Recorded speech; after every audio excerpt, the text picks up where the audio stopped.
to take this opportunity, and this is the best place it could possibly be, honoring our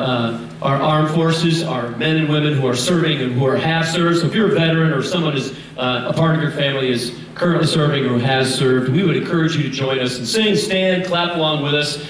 so we can pay tribute to our men and women of the armed forces.